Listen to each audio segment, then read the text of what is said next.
Assalamualaikum warahmatullahi wabarakatuh. Perkenalkan, nama saya Windianingsi, NIM 2015201036, Prodi S1 Kebidanan dan Profesi di Universitas Abdurrahman. Baiklah, di sini saya akan menjelaskan critical thinking dan critical reasoning dalam asuhan kebidanan.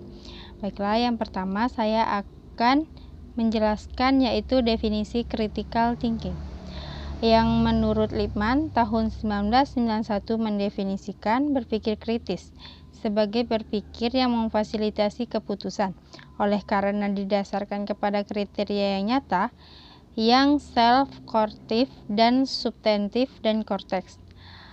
Lalu critical thinking adalah sejenis keterampilan berpikir tingkat tinggi di mana individu menunjukkan kemampuan mereka untuk secara ilmiah dan penuh pertimbangan mengevaluasi suatu fenomena dari pandangan yang berbeda dalam konteks yang berbeda untuk membuat keputusan akhir dan efektif. Kemampuan ini membutuhkan orang untuk memiliki berbagai keterampilan seperti pertanyaan, evaluasi, dan pengambilan keputusan.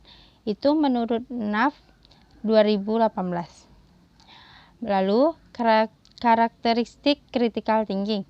Menurut Gambrill dan Gibbs tahun 2009, karakter critical thinking mempunyai tujuan serta intelektualitas yang meliputi yang pertama, clarity, di mana kejelasan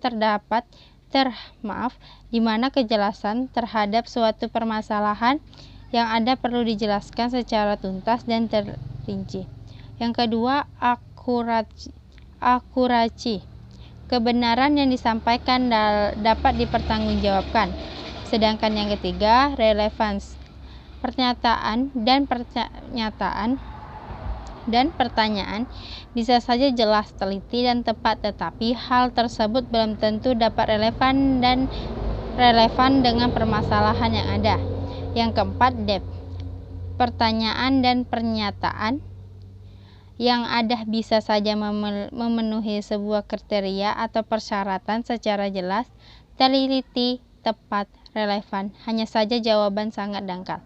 Yang kelima, breadth, sebuah penalaran yang cukup aktuari atau akurat, clarity atau kejelasan, relevance atau relevan, depth atau kedalaman, dan breadth adalah keluasan.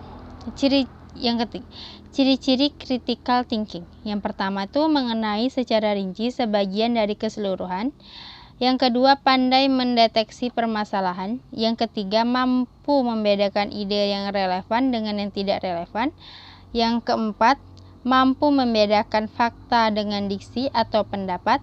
Yang kelima, mampu mengidentifikasi perbedaan atau kesenjangan informasi. Tujuan critical thinking. Tujuan berpikir kritis ialah untuk menguji suatu pendapat atau ide, termasuk di dalamnya melakukan pertimbangan atau pemikiran yang didasarkan pada pendapat yang diajukan. Pertimbangan-pertimbangan tersebut biasanya didukung oleh kriteria yang dapat dipertanggungjawabkan. Lalu unsur-unsur critical thinking menurut Ennis 1996. Terdapat 6 unsur dasar dalam berpikir kritis yang disingkat menjadi Frisco. Yang pertama F, fokus, kedua R, rasional, yang ketiga I, inference, yang keempat S, situation, yang kelima C, kreatif, dan keenam O, overview. Lalu, definisi critical reasoning dalam asuhan kebidanan. Berpikir kritis dalam asuhan kebidanan menggambarkan bahwa seorang bidan tersebut memiliki basis pengetahuan dan kemampuan untuk menganalisis dan mengevaluasi pengetahuan tersebut dan mengaplikasikan logika dan rasionalnya untuk mengambil suatu keputusan klinis. Baik, itu saja yang bisa saya sampaikan. Lebih dan kurang saya mohon maaf. Saya akhiri. Assalamualaikum warahmatullahi wabarakatuh.